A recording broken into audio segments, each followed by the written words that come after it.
யாரோரும் எதையோ சொல்றாங்கன்னு சொல்லி போட்டு கண்டதை படிச்சுட்டு கடவுள்னா யாருன்னே தெரியல, நம்ம கோபம் வேகமோ என்னென்னமோ சிக்கிக்கிட்டு என்ன பண்றோம், இந்த கடவுளை பத்தி அவர் மேலேயே பல நேரம் நம்ம கோபம் வந்துடுது. சாமி ஏன் தான் அப்படி பண்ணுது, சாமிக்கெல்லாம் அறிவு இருக்காயா, சாமிக்கெல்லாம் கருணை இருக்காயா அப்படின்னு கண்டது நமக்குள்ள தடுமா இருக்கிறோம்.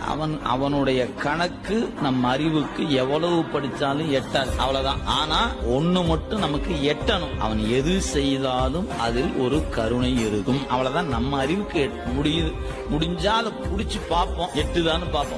எட்டு இல்லையா, சாமி உன் கருணை எனக்கு இன்னும் எட்ட மாட்டேங்குது சாமி, கையெடுத்து கும்பிட்டு நின்னு தப்பே இல்லை, எனக்கு இது ஏன்னு தெரியலீங்க ஏன்னு தெரியலீங்க அப்படின்னு நம்ம போட்டு நின்னா ஒருபோதும் புலப்படக்கூடியது அல்ல. அந்த கெப்பாசிட்டி நம்மகிட்ட இல்ல. அந்த கருணைய விளங்கி கொள்ளக்கூடிய தகுதி நம்ம இடத்துல வேணும், அறிவை வளர்த்திருக்கணும், அந்த நேசத்தை வளர்த்திருக்கணும். அந்த நேசம் நம்மகிட்ட இல்லாம அந்த கருணையை உள்வாங்கிக் கொள்ள இயலாது.